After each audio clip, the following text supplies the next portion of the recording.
quoi il s'agit l'habitat participatif? Il s'agit tout simplement de réintroduire une personne, un acteur qui jusqu'à aujourd'hui est arrivé en bout de chaîne dans la production du logement, et cet acteur, qui c'est le citoyen.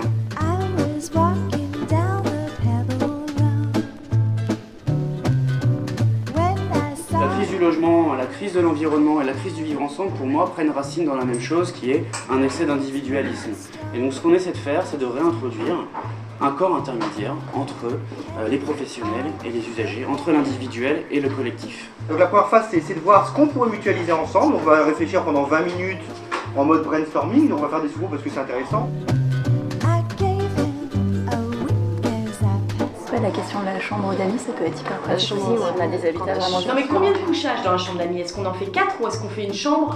Genre il n'y en a que 2. Quand t'as tes parents qui sont un peu vieux et tout. Ça peut être un espace divisé en plusieurs petits espaces. Parce que justement, je pensais à la salle de jeu. Il y aura le placard à jeu, le placard musculation, le placard yoga, etc. Ce qui se passe déjà dans les maisons d'association aujourd'hui. Vous avez une pièce, et puis finalement, toutes les heures, l'association change, chacune a son placard. Voilà. Alors, salle de jeu, salle de fête.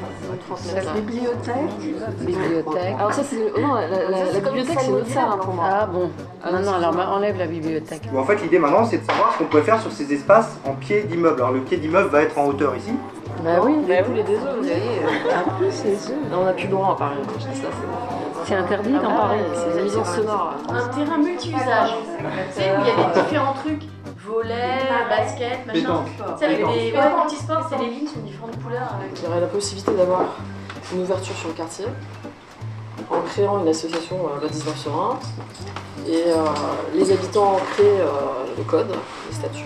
Superposer les machines à laver dans la buanderie pour gagner encore plus d'espace. Salon de cuisine d'été avec barbecue et transat sur les toits. Éventuellement, s'ils veulent aller aux toilettes, il y a 2 mètres carrés qui sont prévus. Des petites cuisines dans les appartements, mais qu'en revanche, à l'étage ou à l'échelle de l'ensemble des appartements, qu'il y ait une cuisine à partager plus conséquente. Un lieu de compost et un lieu de recyclage des matériaux. Alors le compost, c'est évidemment pour les jardins, et les matériaux, ça peut être pour des associations dédiées. Des panneaux solaires.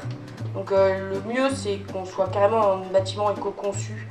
Donc et le plus c'est positif, donc on vend carrément l'électricité au quartier.